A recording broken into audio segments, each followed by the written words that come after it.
Pemerintah memastikan akan menghapus tenaga honorer mulai tahun depan.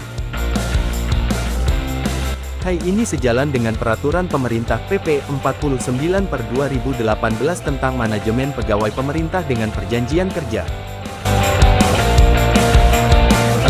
Namun, ada kabar gembira bagi para pegawai honorer yang bekerja di instansi pemerintah.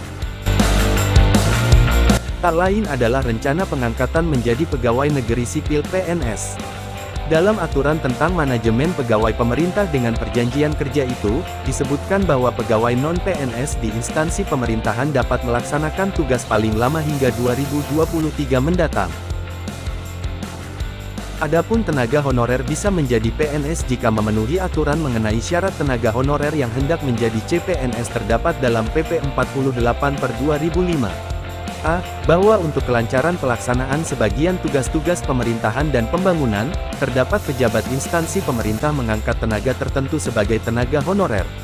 B. Bahwa tenaga honorer yang telah lama bekerja dan atau tenaganya sangat dibutuhkan oleh pemerintah dan memenuhi syarat yang ditentukan dalam peraturan pemerintah ini, dapat diangkat menjadi calon pegawai negeri sipil. C. Bahwa sehubungan dengan hal tersebut huruf A dan B, dipandang perlu mengatur ketentuan mengenai pengangkatan tenaga honorer menjadi calon pegawai negeri sipil dengan peraturan pemerintah. Undang-undang ini akan menjadikan acuan untuk tenaga honorer untuk bisa diangkat jadi PNS. Untuk pengangkatan tenaga honorer menjadi PNS yang akan diprioritaskan untuk sejumlah sektor, mulai dari tenaga guru, tenaga kesehatan, tenaga penyuluh pertanian, perikanan, peternakan, dan tenaga teknis yang sangat dibutuhkan pemerintah. Berikut syarat usia yang harus dipenuhi tenaga honorer jika ingin menjadi PNS. 1. Maksimal usia 46 tahun dengan masa kerja 20 tahun atau lebih secara terus-menerus.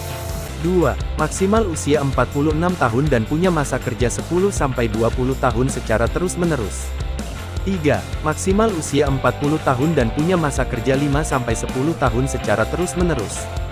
4. Maksimal usia 35 tahun dan punya masa kerja 1-5 tahun secara terus-menerus. Dari catatan Kemenpan RB hingga saat ini, terdapat sebanyak 410.010 orang tenaga honorer yang bekerja di instansi pemerintah. Pegawai honorer ini bisa mengikuti seleksi CPNS yang akan dilaksanakan sesuai dengan kebutuhan.